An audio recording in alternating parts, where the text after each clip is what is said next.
warahmatullahi wabarakatuh. Yang mana insyaAllah hari ini kita sambung balik kuliah yang kedua, yang mana kita continue daripada minggu yang lepas. Minta maaf daripada yang baru-baru ni sebab Ustaz record benda ni pada minggu lepas sebenarnya sebelum ni. Sebelum ni kita dah tengok tentang matlamat tamadun Islam. Ada 8 matlamat tamadun Islam dan kita dah tengok tentang nilai-nilai universal dalam tamadun. Maka hari ini kita nak tengok tentang interaksi antara tamadun. Ada 3 perkara yang penting dalam interaksi antara tamadun ni. Jenis-jenis interaksi, faktor-faktor interaksi dan kesan interaksi antara tamadun. Maka slide Ustaz pun Ustaz percaya semua dah ambil dah tengok dah slide Ustaz. Maka kita teruskan sahaja dekat sini.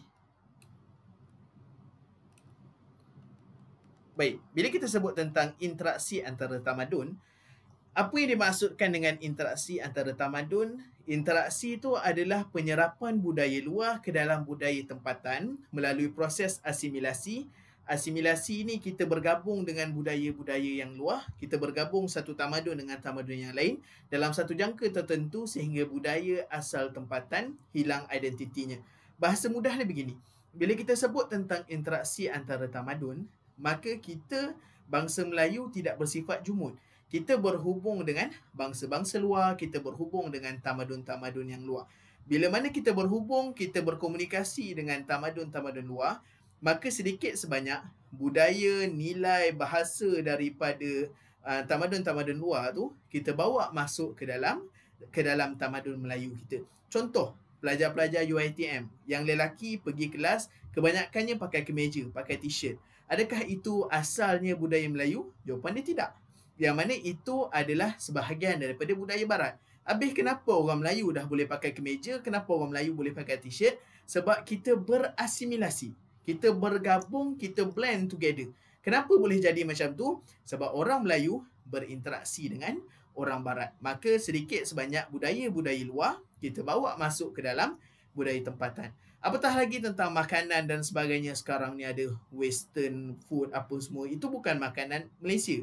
Tetapi bila mana kita berinteraksi dengan budaya-budaya luar, kita bawa masuk makanan-makanan luar itu ke dalam budaya tempatan kita, dan itulah yang dinamakan sebagai asimilasi ataupun interaksi antara tamadun. Maka kenapa interaksi itu boleh berlaku? Sebab memang sifat sebenar sesebuah tamadun itu tidak tertutup. Bila mana kita berkomunikasi, kita berhubung antara satu sama lain, maka kita akan bercampur antara budaya mereka dengan budaya tempatan. Benda ini ada kebaikan dia dan ada keburukannya. Nanti kita akan tengok kesan-kesan interaksi. Maka sebelum itu, kita nak tengok tentang jenis-jenis interaksi terlebih dahulu. Yang mana jenis interaksi ini terbahagi kepada 3. Yang pertama, interaksi sama budaya dan sama bangsa. Apa yang dimaksud interaksi sama budaya dan sama bangsa? Kita bergabung, kita berinteraksi dengan bangsa yang sama, budaya yang sama.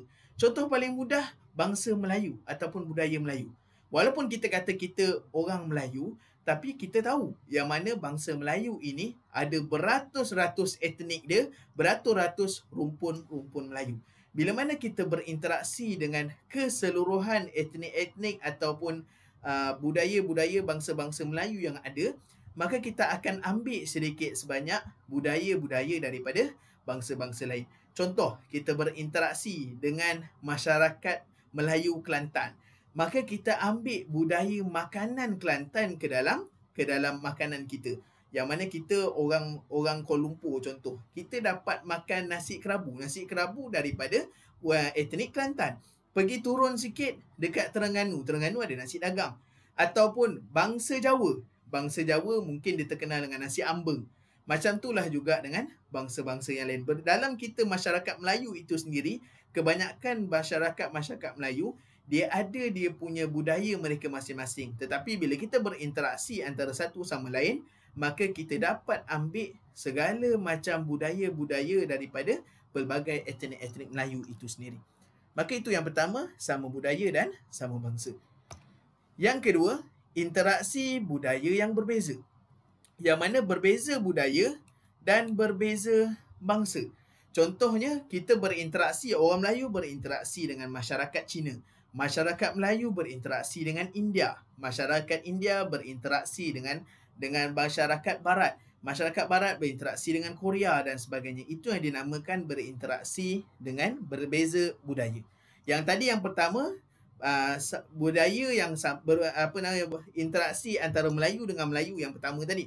Yang kedua, interaksi budaya yang berbeza, Melayu dengan Cina, Melayu dengan India dan sebagainya. Baik, yang ketiga, interaksi juga boleh berlaku antara kelompok yang dominan dengan yang tidak dominan. Bermaksud, dalam sesebuah tamadun akan ada bangsa yang dominan. Maksud dominan ni majoriti. Yang mana majoriti dia akan mempengaruhi yang minoriti. Maka secara tidak langsung yang minoriti ini akan terikut-ikut budaya ataupun cara-cara yang majoriti itu tadi. Contoh kita dekat Malaysia. Bangsa yang paling dominan dekat Malaysia adalah bangsa Melayu, Bumi Putera. Statistik 2019, sekitar 69% lebih kurang masyarakat di Malaysia ini adalah masyarakat Melayu. Yang paling kurang adalah masyarakat India. Maka secara tidak langsung, yang bukan dominan ni, masyarakat India, dia akan terikut-ikut sedikit sebanyak budaya-budaya masyarakat Melayu. Itu yang dinamakan interaksi dominan dengan tidak dominan. Maka itu yang pertama dalam bahagian interaksi. Kita tengok pula faktor-faktor interaksi. Kenapa interaksi ini boleh berlaku? Yang mana satu tamadun berjumpa dengan tamadun yang lain, berkomunikasi dengan tamadun yang lain, ada beberapa sebab. Yang pertama disebabkan kepimpinan dan politik. Apa yang dimaksudkan kepimpinan dan politik? Banyak asbab-asbab dia, banyak faktor-faktor dia. Yang pertama sekali, dasar terbuka pemerintah. Yang mana masyarakat, kalau kita masyarakat Melayu, memang daripada zaman Kesultanan Melayu Melaka dahulu, kita dah bersikap terbuka. Kita boleh ambil macam-macam teknologi, kita dah boleh berinteraksi dengan pelbagai bangsa yang lain, sehingga bawa budaya-budaya luar itu ke dalam budaya tempatan. Sebagai contohnya, kalau tengok dekat gambar yang Ustaz paparkan dekat sini, orang-orang Melayu dahulu, sebenarnya Kesultanan Melayu Melaka pun dah ada senapang. Ini yang kita tak tahu. Kadang-kadang kita fikir waktu Melayu lawan Portugis dulu, orang Melayu bawa keris dia apa semua. Sedangkan orang Melayu pada zaman tersebut dah ada meriam, dah ada senapang. Hasil interaksi dengan kerajaan Turki Uthmaniyah pada waktu dahulu. Dan itu yang pertama. Selain daripada itu, faktor interaksi menurut kepimpinan dan politik juga terbukti melalui faktor penjajahan dan penaklukan. Bermaksud, apabila satu tamadun ini, satu bangsa ini menakluki bangsa yang lain, maka dia dijajah. Bangsa yang kena jajah ini akan terikut sedikit sebanyak apa yang dibawa oleh penjajah. Seperti mana kita lah dekat Melayu. Kita masyarakat Melayu ni dah kena jajah dengan macam-macam. Yang pertama sekali apa? Ni confirm salah. Yang pertama sekali mesti Portugis yang pernah menjajah tanah Melayu. Kita dekat Malaysia ni. Kemudian datang Belanda. Kemudian datang Inggeris. Datang Jepun. Maka kemudian Inggeris balik. Maka kita dah dijajah lebih kurang dengan 4 tamadun besar pernah menjajah dekat tanah Melayu ni. Maka secara tak langsung budaya-budaya penjajah itu termasuk dibawa masuk ke dalam budaya Melayu. Contoh lain yang paling mudah, dulu dekat Andalusia, yang buat bahagian Andalusia dia tahulah. Andalusia ni kalau sekarang ikut dekat peta dunia, kawasan Spanyol dan Portugal. Yang mana mereka ini adalah orang Eropah. Tetapi bila mana orang-orang masyarakat Umayyah, orang Arab berjaya menakluki Andalusia yang asalnya penduduk asalnya orang Eropah, tetapi muncullah golongan Mozarab. Dalam buku dia ada mention golongan Mozarab. Apa dia golongan Mozarab? Asalnya dia orang Eropah tapi dia mengikut budaya-budaya Arab. Itu golongan Mozarab. Sehingga kan segala benda, segala ciri-ciri seni bina, cara percakapan, cara pemakaian, mereka ikut cara-cara Islam. Walhal mereka bukan Islam, mereka adalah orang Eropah yang beragama Kristian. Sebab itu ini faktor-faktor interaksi yang berlaku. Yang pertama melalui kepimpinan dan politik. Yang kedua melalui perdagangan. Kita sedia maklum, bila mana berdagang, macam masyarakat dulu berdagang satu tempat kepada tempat yang lain, maka dia akan bawa budaya-budaya tempat luar, dia bawa masuk, dia bawa balik ke dalam budaya tempatan dia. Yang ketiga adalah melalui perkahwinan. Ini normal. Bila masyarakat orang Melayu contoh, dia berkahwin dengan bangsa-bangsa yang lain. orang Melayu berkahwin dengan orang Arab. Maka dia akan bawa budaya-budaya Arab itu ke dalam masyarakat Melayu dan budaya Melayu pun dibawa balik ke masyarakat Arab. Contoh dekat sini kita ada mungkin ada kawan-kawan ataupun saudara mara ataupun keturunan kita sendiri ada daripada keturunan Syed dan Sharifah. Syed lah, dia bukan Syed Syed tu macam tu kan. Yang mana Syed ni, golongan-golongan Syed, dia mesti parents dia dulu pernah berkahwin dengan pedagang-pedagang Arab. Maka muncullah golongan Syed dan Sharifah. Begitu juga dengan contoh-contoh yang lain yang Ustaz paparkan dekat sini. Bila mana orang-orang Cina contoh berkahwin dengan orang Melayu, maka bercampurlah budaya itu sendiri. Ataupun orang Melayu berkahwin dengan orang Afrika. Benda ni pun boleh berlaku percampuran budaya. Dulu ada viral dekat Kelantan kalau Ustaz tak silap. Orang Melayu berkahwin dengan orang Korea. Maka bercampurlah, asimilasi itu berlaku, interaksi itu berlaku antara masyarakat Melayu dengan Korea. Mungkin dia punya majlis kahwin tu dia makan kimchi je ke, Ustaz tak tahulah. Tapi yang kita nak cerita, interaksi itu boleh berlaku disebabkan perkahwinan.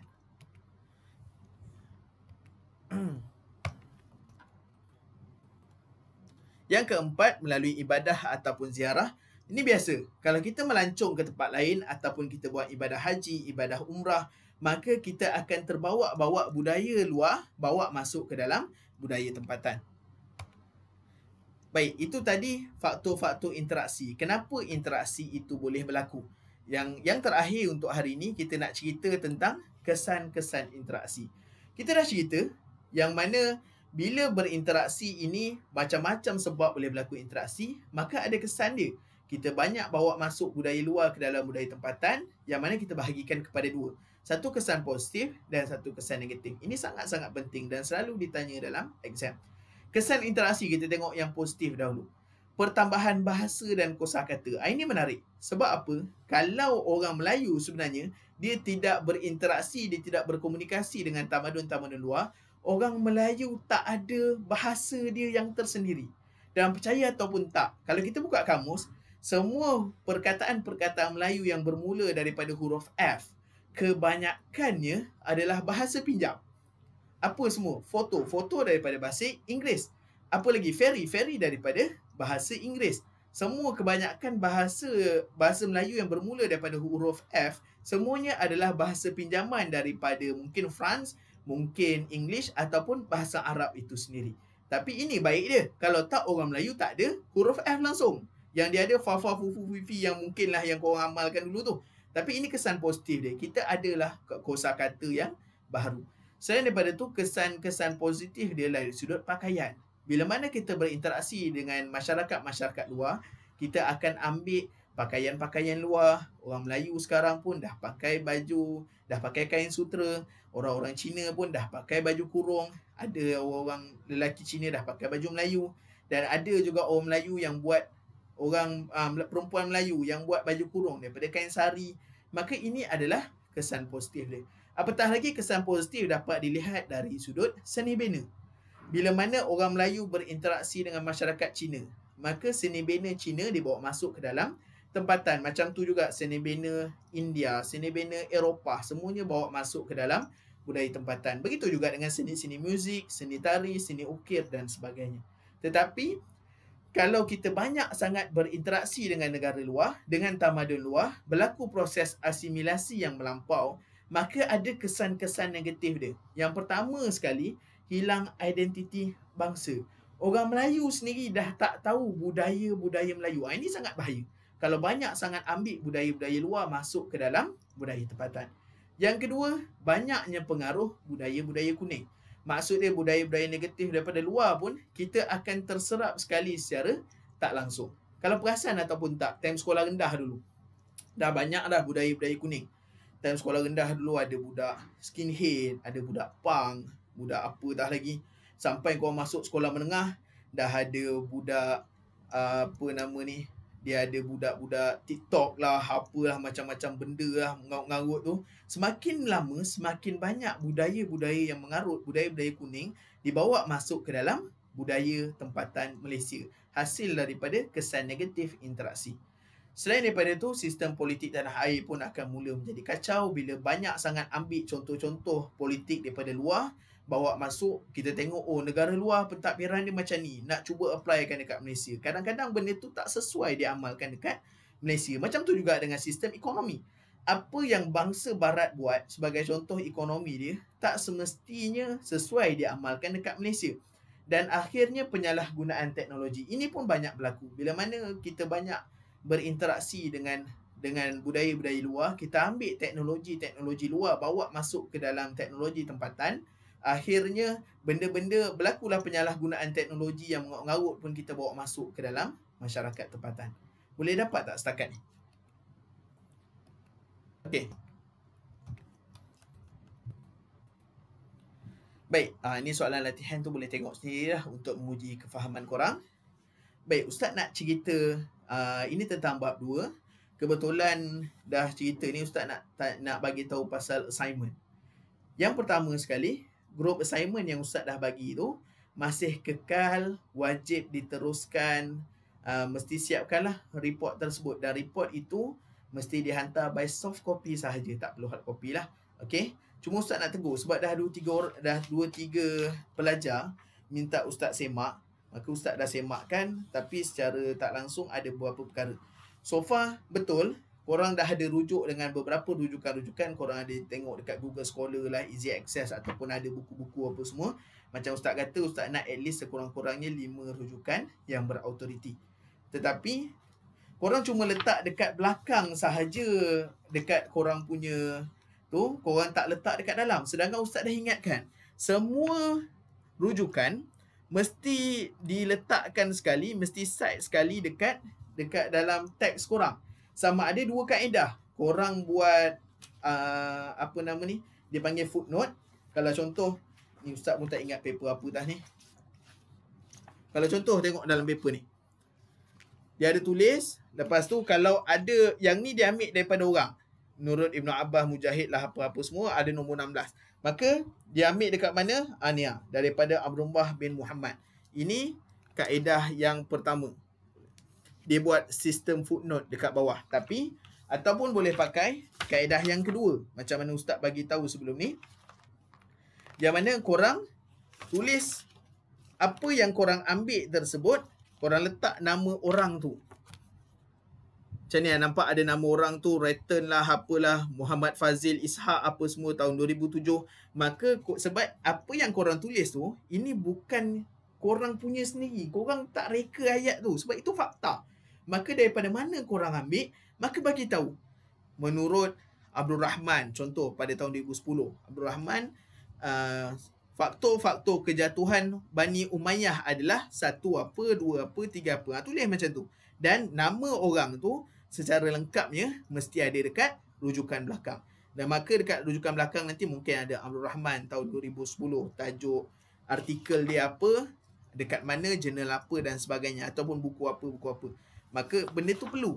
Sebab kebanyakan pelajar minta Ustaz semak yang tulisan-tulisan tu penuh dengan tulisan sahaja dan tak ada rujukan langsung. Ustaz pun tak tahu korang ambil kat mana. Lepas tu alasan tak pun Ustaz kami letak kat belakang.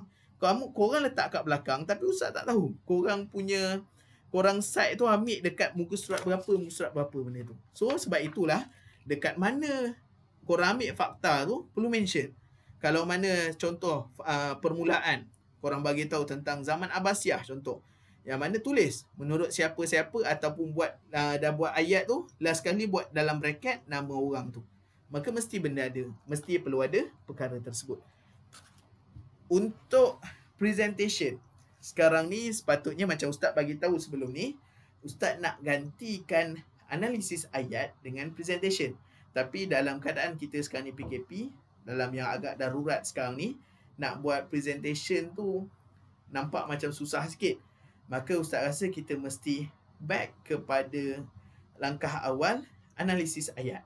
Maka analisis ayat ni adalah tugasan individu. Setiap individu nanti Ustaz akan bagi, korang boleh pilih apa-apa sahaja ayat Al-Quran. Nanti Ustaz akan bagi senarai ayat-ayat Quran dia yang korang boleh gunakan. Maka korang record sendiri video korang dan korang hantar dekat Ustaz. Yang TikTok boleh buat, takkanlah benda ni pun tak boleh buat, analisis ayat Quran sendiri. Korang carilah apa ayat ni kaitan dengan tamadun dan sebagainya. Boleh pilih mana-mana ayat Quran.